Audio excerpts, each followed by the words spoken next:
ሰላም ጤና ይስጥልን ክቡራን ተመልካቾቻችንና አድማጮቻችን ዘውዱ መንግስቴ ነኝ ከዚህ ከአገር እንግሊዝ። አሁን የዘውዱ ሾው አጫጭር ዜናዎችን አቀርብላችኋለሁ፣ አብራችሁን ቆዩ። በቅድሚያም እርሶችን እንሆ። ባለስልጣናት እየታሰሩ ነው። መከላከያም ድንጋጤ ውስጥ ገብቷል። ኮሚሽነሩም ተፈረደባቸው። ተጨማሪ ቲክቶከርም ታሰረ። ጳጳሱ ታሪክ ሰሮ። ምርጫ ቦርድ አወዛጋቢ ምላሽ ሰጠ። ከህወሓት ጋር ግንኙነት የለኝም አለ። የሰዓት እላፊ ገደብ ተነሳ። ዩኒቨርሲቲ ተማሪዎችም የድረሱልኝ ጥሪ አቀረቡ። አሁን ወደ ዝርዝሩ እንሄዳለን። አብራችሁን ቆዩ። መከላከያ ከፍተኛ ድንጋጤ ውስጥ ገባ። በተደጋጋሚ ጊዜያቶች የመከላከያ ኃይል ወታደሮቹ እየከዱ ፋኖን መቀላቀላቸው ድንጋጤ ውስጥ ከቶታል። በተለይም የአማራ ፋኖ ኃይል እየጠነከረ በመምጣቱ መከላከያ ኃይል እየፈራረሰ ፋኖን መቀላቀሉ ነው ድንጋጤ ውስጥ የከተተው።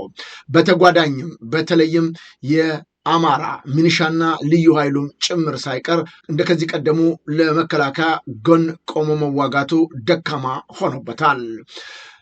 ከፍተኛ የጦር መሳሪያ እያስገባ ለፋኖ እየገበረ የሚገኘው የመከላከያ ኃይል ምን ማድረግ አለብኝ የሚል ጥያቄ ነው ያነሳው። በተለይም ጉዳዩ በመንግስት በኩል ምላሽ ካልተሰጠው፣ በፖለቲካ ድርድር ውስጥ ገብተው ወደ መፍትሄ ካልመጡ የመከላከያ ኃይሉ በአጭር ጊዜያት ውስጥ እንደሚፈራረስም ነው የተገለጸው። ከብልጽግና ኃይል ጋር በመቆራኘት የሚሰራው ስራ ውጤት የለውም ሲልም የመከላከያ ምንጮች ገልጠዋል። የመከላከያ ኃይል በተደጋጋሚ ጊዜያቶች ፋኖን እየተቀላቀሉ መቀጠላቸው ያስደነገጠው የመንግስት ኃይል አሁንም በጉዳዩ እልባት እንዲሰጥበት ለጠቅላይ ሚኒስትሩ ጭምር መረጃውን ማቀበሉ ነው የተገለጸው። ጠቅላይ ሚኒስትሩ ግን ምንም ማዳመጥ አልቻሉም። እርምጃ መውሰድ አለባቸው። ይህ ሁሉ የጦር መሳሪያና ኃይል እያደራጀን የምንልክላቸው በአማራ ክልል ያለ ሽፍታ መከላከል አቅቷቸው ነው የሚል ምላሽ ነው የሰጧቸው። ይሁን እንጂ ፋኖች ዛሬም ትግላቸውን አጠናክረው የቀጠሉ ሲሆን መከላከያም እንደዚሁ እየፈረሰ ነው። የአማራ ፋኖ ብሔራዊ ኃይል አማራ ቀጠና ቴዎድሮስ እዝ 102ኛ ኮር 33ኛ ክፍለ ጦርን ከተቀላቀሉት የመከላከያ አባላቶች አንዱ እንዲህ ሲል ተናግረዋል። አሁን ወደ ፋኖ ተቀላቀያለሁ። አስበህበት ነው? በአጋጣሚ ነው ወይስ ትግሉን ፈልገው? አስበህበት ትግሉን ፈልገው ነው የገባው። ወደ ፋኖ ስትቀላቀል ይዘው የመጣው ወይም ማለት መሳሪያ አይነትና የጥይት ብዛት ምናምን እንዴት ነው? መሳሪያ ጥቁር መሳሪያ ነው። ጥይት 220 ጥይት እስከ ትጥቁ ነው የወጣው። 220 ጥይት ጥቁር ክላሽ ነው የወጣው። ከሰው ጋር ተደዋውለህ ምናምን ነው የወጣው ወይስ እንዴት ነው? አስር ካልተደዋወልኩ ስልክ የለም ነበር። በአጋጣሚ ያልተደዋወልኩ 10 ሰዓት ላይ ወርያ እንደተቀመጥኩ በዚህ ዝም ነው ለጥቂት ጫካላ ጫኮርጂ መጣ። የደባርቅ ዩኒቨርሲቲ ተማሪዎች የድረሱልኝ ጥሪ አቀረቡ። የደባርቅ ዩኒቨርሲቲ ተማሪዎች ሰቆቃ፣ እንግልት የከፋ መሆኑም ተገልጿል። የድረሱልን ጥሪያቸውን ያቀረቡት በድብቅ በላኩት ደብዳቤ ነው። ሰላም ለእናንተ ይሁን ይላል ደብዳቤው። መረጃዎችን ለማስተላለፍ ወደን ነው። እንደሚታወቀው በሀገራችን ብሎም በአማራ ክልል ባሉ ዩኒቨርሲቲዎች የተማሪዎች ስቃይና እንግልት ከጊዜ ወደ ጊዜ እየተባባሰ መምጣቱ ይታወቃል። በተለይም በደባርቅ ዩኒቨርሲቲ ተማሪዎች እንግልትና ረሃብ በጣም ገዝፎ ከመታየቱ የተነሳ ተማሪዎቹ ብሶታቸውን እያሰሙ ሰንብተዋል።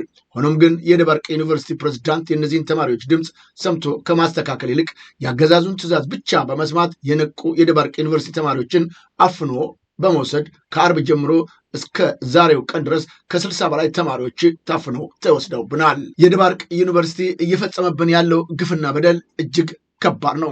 ከ16 ያላነሱ በአዘዞ የወታደር ካምፕ እንዲሁም የተወሰኑ አድራሻቸው የት እንደተወሰደ አናቅም። ሌሎቹ ደግሞ በደባርቅ ማረሚያ ቤት እየተሰቃዩ መሆኑ ደርሰንበታል። በተቻላችሁ መጠን ለልጆቹ አንደበት እንድትሆኑልን እንጠይቃለን።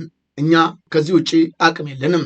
እየተማርን ሳይሆን በእስር ውስጥ እንዳለን ነው የምንቆጥረው ሲሉ የደረሰባቸውን ስቃይና መከራ አድርሱልን ሲሉ መረጃውን ልከውልናል። በጎንደር የሰዓት እላፊ ገደብ ተነሳ። ያለምንም የጸጥታ ስጋት ከ4 ሰዓት መንቀሳቀስ ይቻላል ይላል መግለጫው። የጎንደር ከተማ አስተዳደር የሰላምና ጸጥታ መምሪያ በከተማዋ ተጥሎ የቆየውን የሰዓት እላፊ እንቅስቃሴ ገደብ ማንሳቱን ነው ያሳወቀው። በከተማዋ አስተማማኝ ሰላም መፈጠሩን ተከትሎ የሰዓት እላፊ ገደቡ የተነሳ መሆኑን የጎንደር ከተማ የሰላምና ጸጥታ መምሪያ ኃላፊ አቶ አለልኝ አለሙ ገልጠዋል። ይሁን እንጂ በአሁኑ ሰዓት የአማራ ክልል እጅግ አጣብቂኝ ችግር ውስጥ በገባበት በዚህ ሰዓት አንስቻለሁ ማለቱ ለምሳሌ ካልሆነ በስተቀር ችግሩ ከቀድሞ የባሰ እንደሆነ ሊታወቅ ይገባል ብለዋል። ቀደም ሲልም ያገዱት ሆን ብለው ነው። አሁንም ያነሱት ሰላም አለ ለማስመሰል ነው። ችግሮቹ የከፉና የበዙ እንጂ የቀነሱ አይደለም ሲሉ ነዋሪዎቹ ተናግረዋል። ምርጫ ቦርድ አወዛጋቢ ምላሾቹን ሰጠ። ዛሬም ግራ የተጋባው የምርጫ ቦርድ ሕግና ደንቡን ተከትሎ ሳይሆን አብይ አህመድ የሚለውን እየሰራ ነው ሲሉ ጉዳዩ የሚመለከታቸው አካላቶች ተናገሩ። የአስቸኳይ ሰላም ሁኔታ እስከ ምርጫው ቀን ድረስ የሚደረግ አሲስመንት ነው ሲሉ ወይዘሮ ሜላት ኃይሎም ተናግረዋል። ችግሩ መሬት ላይ አለ፣ የቢሮ መዘጋት፣ የአባላቶች እስር አለ። ምርጫ ቦርድም ይህንን እየተናገረ ነው ሲሉ ነው የገለጹት ኃላፊዋ። ሰባተኛውን ዙር ምርጫ በተመለከተ ማብራሪያ የሰጠው የብሔራዊ ምርጫ ቦርድ የአስቻይ ሁኔታና የሰላም ሁኔታ እስከ ምርጫው ቀን ድረስ የሚደረግ አሲስመንት ነው ሲሉ ተደምጠዋል። በሌላም በኩል ችግር መሬት ላይ አለ፣ የቢሮ መዘጋት፣ የአባላት እስር አለ፣ የፖለቲካ ፓርቲዎች ስለሚደረግባቸው ጫና በግልጽ አረጋግጧል ሲሉ ነው የገለጹት። የቦርዱ ሰብሳቢ ወይዘሮ ሜላትወርቅ ኃይሉ እንደተናገሩት ሙሉ ለሙሉ ምርጫ ጣቢያችን ለይተን አልጨረስንም፣ በሂደት እየሰራን ነው የምንሄደው ያሉ ሲሆን ወደ 30 ሺህ የሚጠጉ የምርጫ ጣቢያዎች ያሉበት ቦታ አደረጃጀታቸውን ለማየት ሞክረናልም ብለዋል። ሙሉ ለሙሉ ስንጨርስና በምርጫ ሰሌዳው በግልጽ እንደተቀመጠው ምርጫ የሚካሄድባቸው ዝርዝር የምርጫ ጣቢያዎችንም ለይተን በምናወጣበት ጊዜ ለሕዝብ ግልጽ ሆኖ የሚወጣ ይሆናል ሲሉ ነው የገለጹት። የተለያዩ ፓርቲዎች፣ ምሁራን፣ ማህበረሰብ የዘንድሮን ምርጫ ለማድረግ አስቻይ ሁኔታ አለ ወይ ሲሉ በተደጋጋሚ ስጋት አዘል ጥያቄ እያቀረቡ ናቸው። ለቦርዱ ሰብሳቢም ለመሆኑ ምርጫ ለማካሄድ አስቻይ ሁኔታ አለ፣ ምርጫ ሲካሄዳል የሚል ጥያቄም ቀርቦላቸዋል። የቦርዱ ሰብሳቢ ወይዘሮ ሜላት ወርቅ አስቻይ ሁኔታ በአንድ ቀን ወይም በ3 ቀን በ5 ቀን የሚሰራ አይደለም፣ በቀጣይነት የሚሰራ ስራ ነው። ለዚህ መነሻ የሚሆነን በክልሉ መንግስታትና በጸጥታ አካላት የምናገኘው መረጃዎች መሰረቶቻችን ናቸው ሲሉ መልሰዋል። እነኚህን በምርጫ ክልል በምርጫ ጣቢያ አደራጅተን ከሚመለከታቸው ባለድርሻ አካላት ጋር የምንወያይበት ዳታ እየሰበሰብን በአብዛኛው ተቀብለናል። ነገር ግን የፖለቲካ ፓርቲዎች፣ የሲቪል ማህበራቶች፣ ድርጅቶች ጋር ፕሮግራም አውጥተን መወያየታችን ስለሚጠቅም መረጃዎች ተደራጅተው መጥቶ እርግጠኛ የሆንበት ቀን በምናምንበት ጊዜ የሚታወቅ ይሆናል፣ ለባለድርሻ አካላትም የሚገለጽ ይሆናል ነው ያሉት ኃላፊዋ። በዚህኛው ወር እናደርጋለን፣ በሚቀጥለው ወር ሁለተኛው ይህንን እናደርጋለን የምንለው አይደለም፣ እንደ ተጨባጭ ሁኔታ በቀጣይ የምናደርገው ነው ያሉት ወይዘሮ ሜላትወርቅ የአስቻይ ሁኔታ የሰላም ሁኔታ እስከ ምርጫ ቀን ድረስ የሚደረግ አሲስመንት ነው ሲሉም ተደምጠዋል። ከሚሰበሰበው መረጃ በኋላ ቡድን ተቋቁሞ የቦርዱ የፓርቲ የሲቪል ማህበራት ተወካዮች ባሉበት ችግር አለባቸው የሚባሉ ቦታዎችን እየተዘዋወሩ አስቻይ ሁኔታዎች አለመኖሩን በጋራ ነው አሰስ የምናደርገውም ሲሉ ገልጠዋል። እጩዎችን ለመመዝገብ ሲስተም አድሚኒስትሬሽን ላኩልን ብለን ፓርቲዎቹን ስንጠይቅ 64 ፓርቲዎች ልከውልናል። ይህ የሚያሳየን ፓርቲዎቹ እጩዎቻቸውን ለመመዝገብ ያላቸውን ዝግጁነት ነው ብለዋል። ህወሓት ሳልሳተፍ ምርጫ አይደረግም የሚል መግለጫ ከሳምንት በፊት ማውጣቱን በተመለከተ የቦርዱ ኃላፊዋ ወይዘሮ ሜላትወርቅ ለቀረበላቸው ጥያቄም ሲመልሱ ምርጫ ቦርድ ህወሓትን መሰረዙ የሚታወቅ ነው፣ ከዚህ ውጭ ምንም አይነት ግንኙነት የለንም ብለዋል። የፕሪቶሪያውን ስምምነት በተመለከተም ለሚነሳው የፖለቲካ ጉዳይ ከሆነ ከፖለቲከኞች የሚፈታ ነው፣ ምርጫ ቦርድ የሚመለከተው ጉዳይ አይደለም። ከዚህ የተነሳ በእኛ በኩል በየትኛውም አቅጣጫ እየተደረገ ያለው ውይይት የለም ሲሉ ነው ምላሻቸውን የሰጡት። ኦፌኮም ስልታዊና ስትራቴጂካዊ በሆነ መንገድ በተወሰኑ አዲስ አበባ አካባቢዎች ምርጫ አካፍላለሁ፣ ሁኔታዎችን እንገመግማለን፣ እያየን እንሳተፋለን የሚል መግለጫ ማውጣቱን አስታውሰው እኛም ግምገማ እናደርጋለን፣ በአረንጓዴ ወይም ምርጫ የሚካሄድበትን፣ በቢጫ ጥንቃቄ የሚጠይቀውን፣ በቀይ ምርጫ የማይካሄድበትን በሚል አስቸኳይ ሁኔታዎችን እየገመገም እንሄዳለን ሲሉ ገልጠዋል። ሰላም በሌለበት ሁኔታ አሁንም የምርጫ ቦርድ ምርጫ እንደሚካሄድ እየገለጸ ያለ ቢሆንም ዞሮ ዞሮ ዋናውና ቀዳሚው ጉዳይ የህዝብ ሰላምና መረጋጋት መሆን ይጠበቅበታል። ይህ በሌለበት ምርጫን ለማከናወን መሯሯጥ ፈጽሞ የማይሞከር ነው ሲሉ ኢትዮጵያኖች የምርጫን ቦርድ እንቅስቃሴ ውጤት የሌለው ተግባር ላይ የማይውል ብለውታል። ጳጳሱ ታሪክ ሰሩ። የኢትዮጵያ ኦርቶዶክስ ተዋሕዶ ቤተክርስቲያን አባት ብፁዕ አቡነ ሉቃስ በኢትዮጵያ ኦርቶዶክስ ተዋሕዶ ቤተክርስቲያን ምዕመናን ላይ እየተፈጸመ ያለው ግፍና በደል በተመለከተ በተለይም የአርሲን ኦርቶዶክስ ጉዳይ ለአሜሪካ መንግስት አቀረቡት። በዝርዝር ባለፉት ዓመታት በአርሲ የተቃጠሉ ቤተክርስቲያኖች፣ በግፍ የተገደሉ ካህናትን፣ ምዕመናንን፣ የወደሙ ቤተክርስቲያንን እና ለመኖር የሚታገሉ ኦርቶዶክሳውያንን የሰነድ ማስረጃ ለአሜሪካ ዓለም አቀፍ የሃይማኖት ነጻነት ቢሮ፣ ዩናይትድ ስቴትስ ኦፍ አሜሪካ፣ ዩኤስ ኦፊስ ኦፍ ኢንተርናሽናል ሪሊጅንስ ፍሪደም በዝርዝር አቅርበዋል። መፍትሄ እስከሚገኝ ድረስ ተልኳችን ይቀጥላል፣ አጀንዳችንን አንቀይርም ሲሉ ሂደቱን ካስተባበሩት ኦርቶዶክሳውያን አንዱ የሆኑት ዲያቆን ፋሲካው ካሳ ገልጠዋል። በተለይም ለአሜሪካን የሃይማኖት ነጻነት ቢሮ ጉዳዩን ካቀረቡት መካከል ብፁዕ አቡነ ሉቃስ፣ ዶክተር አባ ገብርኤል በቀለ፣ መልአከ ጥበብ ቀሲስ ሳሙኤል ግዛው እንደሚገኙበትም ከዲያቆን ፋሲካው መልእክት ለመረዳት ተችሏል። ጉዳዩ የሚመለከተው የኢትዮጵያን ኦርቶዶክስ ተዋሕዶ ቤተክርስቲያን ወይም ሲኖዶሱ በሚሞቱት ክርስቲያኖች ላይ በየጊዜው ስለሚጨፈጨፉት ምዕመናን አንዳችም ነገር ሳይል ዝምታን በመረጠበት በዚህ ሰዓት የሃይማኖቱ አባት ሆነው እስር የተፈረደባቸው አቡነ ሉቃስ ግን ዛሬም ያለ ረፍት ስለሚሞቱት ስለሚፈናቀሉትና ቤተክርስቲያኒቷ ስለምትቃጠልበት ጉዳይ ከሌሎች ምዕመን ጋር በመሆን በአሜሪካ እየተሟገቱ መገኘታቸው እጅግ የሚደነቅ ተግባርም ተብሏል በምዕመናኖቹ ዘንድ። ተጨማሪ ቲክቶከር ለእስር ተዳረገ። ቲክቶከሩና ድምፃዊ ጆሲ ነው በቁጥጥር ስር መዋሉ የታወቀው። የእስሩ ምክንያት በቲክቶክ ሽልማት ስነስርዓቱ ላይ በለበሰው ሙሉ ቀይ ልብስ ምክንያት እንደሆነ ነው የተገለጸው። በሀገር አቀፍ በቲክቶክ ማህበራዊ ሚዲያ መድረክ ላይ ባለፈው ስራውና በሙዚቃ ስራዎቹ የሚታወቀው ወጣት ጆሲ ትላንት አመሻሽ ላይ ነው በፌዴራል ፖሊስ በቁጥጥር ስር መዋሉ የታወቀው። አርቲስቱ አለባበሱን የመረጠበት ዋና ዓላማው ስለ ሴቶች የወር አበባ ጤና ግንዛቤ ለማስጨበጥ መሆኑን ገልጾ ነበር። ከዛ ጋርም ይቅርታ ማለቱ አይዘነጋም። ጆሲ ከዚህ ቀደም በተመሳሳይ አግባብ ያልሆነ አለባበስ በሚል ምክንያት በቁጥጥር ስር ውሎ ከነበሩ ሌሎች ቲክቶከሮች ጋር ተደባልቆ መታሰሩ ይታወቃል። 8.4 ሚሊዮን ብር ለባለቤቱ የመለሱ ተመሰገኑ። የአማራ ክልል ትምህርት ቢሮ ባለሙያ የሆኑት አቶ አስቻለው ጌጡ በስህተት ወደ ባንክ ሂሳባቸው ቁጥር የገባውን 8.4 ሚሊዮን ብር ነው በታማኝነት ለባለቤቱ መመለሳቸው የተሰማው።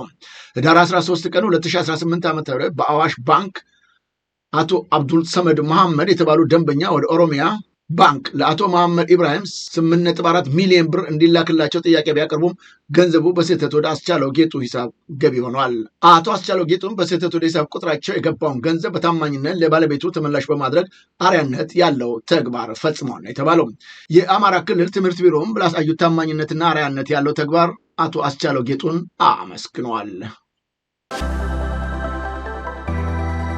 የባለስልጣኖች እስር ጠንክሮ ቀጥሏል። ድንጋጤም ውስጥ ገብተዋል ባለስልጣናቶቹ። በኢትዮጵያ ኤሌክትሪክ ኃይል ከፍተኛ አመራሮች ላይ የተጀመረው የሙስና ምርመራ እና እስር ተጠናክሮ መቀጠሉ ታወቀ። ከቀናት በፊት በቁጥጥር ስር ከዋሉት 2 ከፍተኛ የስራ ኃላፊዎች በተጨማሪ ከፍተኛ መስመሮችንና ማከፋፈያ ጣቢያዎችን ኦፕሬሽን ዘርፍ ዋና ስራ አስፈጻሚ የሆኑት አቶ ሀብታሙ ውቤም በቁጥጥር ስር መዋላቸው ነው የተሰማው። የክስ ዝርዝሩ 3ቱም ከፍተኛ አመራሮች ማለትም አቶ ሀብታሙ ውቤ፣ ኢንጂነር ህይወት እሸቱ እና አቶ አንዷለም ሲአ በፌዴራል ፖሊስ የተጠረጠሩበት ዋና ወንጀል ከውጭ ሀገራት ኮንስትራክሽን ጋር በጥቅም በመመሳጠር ሀገር ማግኘት የነበረባትን ከፍተኛ ገቢ በማሳጣትና በከባድ የሙስና ወንጀል መሆኑ ተረጋግጧል። ተጠርጣሪዎቹ ፍርድ ቤት የቀረቡ ሲሆን ፖሊስም ምርመራውን ለማጠናከር ለታህሳስ 5 2018 ዓ.ም ቀጠሮ ሰጥቶታል። የእስሩ ሂደት የጀመረው ህዳር 24 2018 ዓ.ም ከሰዓት በኋላ የነበረ ቢሆንም የፌዴራል ፖሊስ አባላቶች ወደ ተቋሙ በመግባት የኢትዮጵያ ኤሌክትሪክ ኃይል የፕላኒንግ ዘርፍ ዋና ስራ አስፈጻሚ የሆኑት ኢንጂነር ህይወት እሸቱና የቢዝነስ ዘርፍ ዋና ምክትል ስራ አስፈጻሚ የሆኑት አቶ አንዷለም ሲያን ቢሮ ካስፈተሹ በኋላ ነው በሰራተኞች ፊት በካቴና አስረው የወሰዷቸው። በዚህ የሙስና መረብ ውስጥ እጃቸው አለበት ተብለው የሚጠረጥሩ ሌሎች ተጨማሪ ስራ ኃላፊዎችም የሚፈለጉ ሲሆን እስሩ ወደ ሌሎችም ዘርፎች ሊስፋፋ እንደሚችል ተመላክቷል። ፖሊስ ጉዳዩን በምርመራ እያጣራ እንደሚገኝም ነው የተገለጸው። በርካታ የባለስልጣኑ መስሪያ ቤት ኃላፊዎች ከፍተኛ ድንጋጤ ውስጥ ገብተዋል። ኮሚሽነሩ ተፈረደባቸው። የኢትዮጵያ አደጋ ስጋት ስራ አመራር የቀድሞ ኮሚሽነር ምትኩ ካሳ በተከሰሱበት ከባድ የሙስና ወንጀል ነው ጥፋተኛ ሆነው በመገኘታቸው በ13 ዓመት ጽኑ እስራት የተቀጡት። የፍትህ ሚኒስቴር የሙስና ጉዳዮች ዳይሬክተር አቃቢ ህግ በኮሚሽኑ የተረጂዎችን ቁጥር በማጋነን የተለያዩ እርዳታ አይነቶችን ከመጋዘን ውጭ በማድረግ ለተረጂዎች ሳይደርስ ተሸጦ ለግል ጥቅም መዋሉን ገልጿል። በዚህም በህገወጥ መንገድ የተገኘን ገንዘብ ወይም ንብረትን ምንጩን ደብቆ ህጋዊ አስመስሎ ማቅረብ ወንጀል ክስ በነሐሴ ወር 2014 ዓ.ም ተመስርቶባቸው እንደነበረ አይዘነጋም። ኤልሻዳይ ሪሊፍ ኤንድ ዴቨሎፕመንት አሶሲዬሽን ዳይሬክተር የማነ ወልደ ማርያም እና ሌሎች ሰራተኞች ጋር ያልተገባ ጥቅም ግንኙነት በመፍጠር በሺዎች የሚቆጠሩ ተረጂዎችን ስም እንዲሁም የተረጂዎችን ቁጥር በማጋነን ለበርካታ ጊዜ ምግብ ቁሳቁሶችን ከኮሚሽኑ መጋዘን በማውጣት ለዱቄት ፋብሪካዎችና ለሌሎችም ግለሰቦች በመሸጥ ህገወጥ ጥቅም ሲያገኙ ነበረ ብለዋል። በአማራ፣ በአፋር፣ በኦሮሚያ፣ በደቡብ ክልል ውስጥ የሚገኙ የግብረሰናይ ድርጅቶች አልሻዳይ አካላት ለተረጂዎቹ ሳያደርስ በመሸጥና ለግል ጥቅም በመዋል ብድርና ድጋፍ በሚል ሰበብ በህገወጥ መንገድ ከኮሚሽኑ 100 ሚሊዮን የሚገመት ለእርዳታ ድርጅቱ በገንዘብ መልክ ተሰጥቶታል ብለዋል። ለዚህም በአቶ ምትኩ ካሳ ቤተሰቦች ስም ከአልሻዳይ ድርጅት በተለያየ ጊዜ ክፍያ ተፈጽሟል። በተለይም 601 ሺህ ኩንታል በላይ ስንዴ፣ ከ41 ሺህ ኩንታል በላይ በቆሎ፣ ከ78 ሺህ ሊትር በላይ ዘይት፣ ከ3999 ኩንታል በላይ ሮዝ ከተራድኦ ድርጅቱ ከኮሚሽኑ ጋር በመመሳጠር እርዳታውን አዳማ ለሚገኝ የዱቄት ፋብሪካ ተሸጧል ነው የተባለው። በሌላም በኩል 472.8 ሚሊዮን ብር በላይ በድጋፍ መልክ ከአንደኛ ተከሳሽ አቶ ምትኩ ካሳ ፈቃደኝነት በሁለተኛ ተከሳሽ አማካኝነት ክፍያ እንደተፈጸመና በሶስተኛ ተከሳሽ ወጪ አድራጊነት ለግል ጥቅም በመዋሉ በመንግስት ላይ ከፍተኛ ኪሳራ አድርሷል ብለዋል። በአቶ ምትኩ ልጆችና ባለቤታቸው ስም ተገዝተው የተገኙ ተሽከርካሪዎችና መኖሪያ ቤቶችም ተገኝተዋል። ተከሳሾቹ አቶ ምትኩ ካሳ ባለቤታቸው ወይዘሮ ሶፊያ ጀማል፣ ልጃቸው ወይዘሮ ሚልኪ ምትኩ የወንጀል ድርጊት መፈጸማቸውን ተከትሎ ነው የጥፋተኝነት ውሳኔ የተላለፈባቸው። የፌዴራል ከፍተኛ ፍርድ ቤት ልደታ ምድብ 5ኛ ሙስና ጉዳዮች ችሎት አቃቢ ህግ የቅጣት ማክበጃና የተከሳሾችን የቅጣት ማቅለያ ካዳመጠ በኋላ አቶ ምትኩ ካሳ በ13 ዓመት ጽኑ እስራት በ50 ሺህ ብር የገንዘብ መቀጮ እንዲቀጣ ተወስኖባቸዋል። በተጨማሪም በአቶ ምትኩ ካሳ ባለቤት በወይዘሮ ሶፊያ ጀማል ላይ የ8 ዓመት ከ4 ወር እስራት 3 ሺህ ብር የገንዘብ መቀጮ እንዲቀጡ ወስነዋል። ልጃቸው ወይዘሮ ሚልኪያ ምትኩ 5 ዓመት እስራትና 3 ሺህ ብር የገንዘብ መቀጮ እንዲቀጡ ነው ውሳኔ ያስተላለፈው ፍርድ ቤቱ። በዚህ ጉዳይ ላይ ቀደም ሲል የዘውዱ ሾው ሚዲያ ሰፊ ዝርዝር የዘገበ ሲሆን ኮሚሽነሩንም ማነጋገሩ የሚዘነጋ አይደለም። ክቡራን ተመልካቾቻችንና አድማጮቻችን ለአሁኑ ያቀረብኩላችሁ የዘውዱ ሾው አጫጭር ዜናዎች እነዚህን ይመስሉ ነበረ። በቀጣይ ዝግጅታችን እስከምንገናኝ የዘውዱ ሾው ሚዲያን ሼር፣ ላይክ እና ሰብስክራይብ በማድረግ ወዳጅ ቤተሰቦቻችን እንድትሆኑ በማክበር ከወዲሁ እንጋብዛለን። ከዜናዎቹ ጋር አብሬያቸው የነበርኩትን የዘውዱ መንግስት የነበርኩኝ። በቀጣይ ዝግጅታችን እስከምንገናኝ ሰላም ጤና ይስጥልኝ።